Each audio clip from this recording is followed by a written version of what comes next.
8 de março de 1895. Caríssimo Wilhelm, acabo de receber sua carta e posso respondê-la de imediato. Felizmente vejo o caminho com clareza. Estou tranquilo a respeito da senhorita Eckstein e posso fazer-lhe um relatório que, provavelmente, irá aborrecê-lo tanto quanto a mim, mas que espero que você supere tão depressa quanto eu.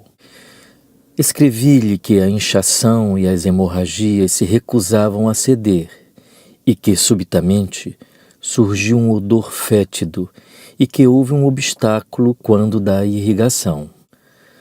Providenciei para que Dr. Gersony fosse chamado. Ele inseriu um dreno na esperança de que as coisas funcionassem bem, uma vez restabelecida a descarga. A parte disso, foi bastante reservado. 2 dias depois, fui acordado pela manhã. Um sangramento profuso se havia reiniciado, com dores e assim por diante. Dr. Gersony respondeu ao telefone que só estaria disponível à noite. Assim, pedi a Dr. Rosanes que fosse ao meu encontro. Ele o fez ao meio-dia.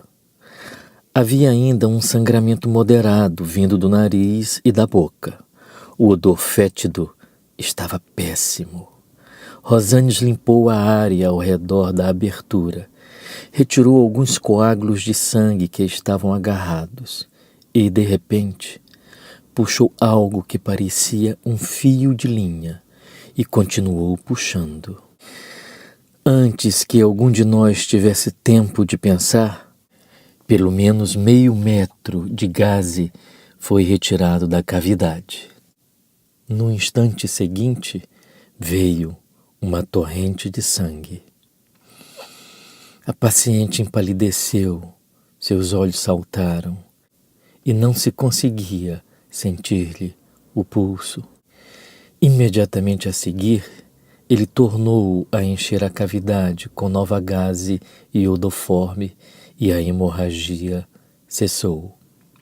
Durou cerca de meio minuto, mas foi o bastante para deixar a pobre criatura, que já então havíamos deitado, irreconhecível.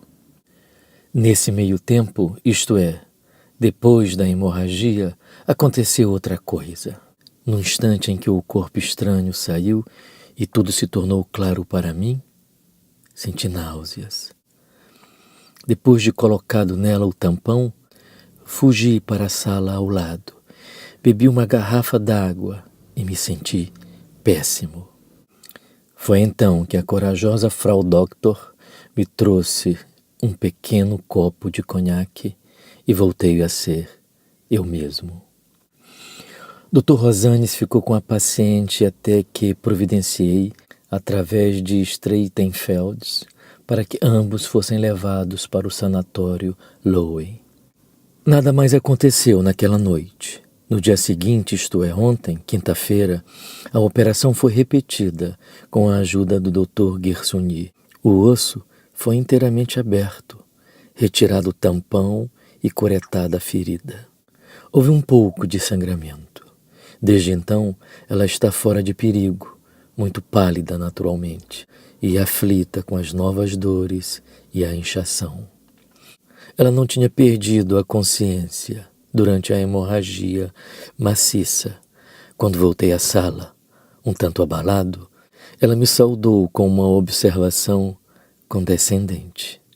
Ela disse: "Então, esse é que é o sexo forte?" Não creio que o sangue tenha sido o que me transtornou. Naquele momento, havia fortes emoções brotando em mim. Percebi claramente que tínhamos feito uma injustiça.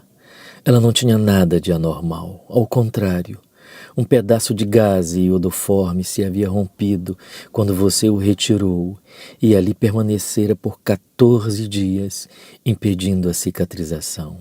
No final, foi arrancado e provocou o sangramento. A ideia de que um desastre desse pudesse acontecer com você, de como você reagiria ao tomar conhecimento do fato, de como os outros poderiam interpretá-lo, de quanto errei em insistir em que você operasse numa cidade estranha, onde não poderia acompanhar o caso até o fim, de como minha intenção de fazer o melhor possível por essa pobre moça foi traiçoeiramente distorcida e resultou num risco para a vida dela, tudo isso se apoderou de mim simultaneamente. Agora já está superado. Não tive discernimento suficiente naquele momento para pensar em repreender Rosanes na mesma hora. Só 10 minutos depois me ocorreu que ele deveria ter pensado de imediato: há alguma coisa aí dentro. Não vou puxar para que não haja uma hemorragia. Em vez disso, vou tamponar um pouco mais, levá-la para Loe e lá limpar e desobstruir ao mesmo tempo. Mas ele ficou tão surpreso quanto eu. Agora que já pensei muito no assunto, não resta nada além de uma sincera compaixão por essa minha criança penitente. A rigor, eu não deveria atormentá-lo com isso, mas tinha todos os motivos para confiar-lhe esse assunto. E mais ainda, você fez tudo tão bem quanto se pode fazer. A ruptura da gaze iodoforme é um desses acidentes que acontecem com os mais afortunados e cuidadosos cirurgiões. Como você bem sabe pela situação que houve com a adenotomia interrompida e a anestesia de sua cunhadinha. Dr. Gersuni disse ter tido uma experiência semelhante e, sendo assim, está usando mechas iodoformes em vez de gaze. Você há de se lembrar de seu próprio caso. É claro que ninguém o está culpando, nem vejo por que devesse fazê-lo. Espero apenas que venha tão depressa quanto eu a sentir-se compadecido e esteja certo de que não me foi necessário reafirmar minha confiança em você mais uma vez. Só quero acrescentar que, por um dia, evitei timidamente informá-lo do acontecido. Depois comecei a me sentir envergonhado. E aqui está a carta. Comparadas com isso, as outras notícias realmente perdem a cor. No que concerne ao meu estado, você está certamente com a razão. Estranhamente, é-me bem mais fácil ser produtivo quando tenho esse tipo de distúrbios ligeiros. Assim, estou agora escrevendo página após outra de A Terapia da Histeria. Há uma outra coisa curiosa, de natureza diferente, que só lhe confiarei depois que tivermos tirado Eckstein da cabeça. A gripe está bastante disseminada por aqui, mas não é muito intensa. Sua mamãe também ainda não está completamente boa.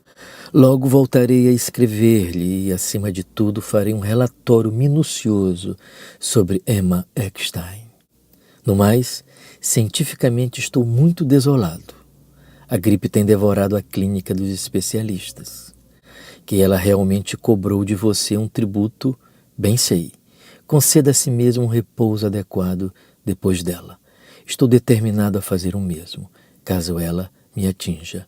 Com minhas cordiais saudações, seu Sigmund.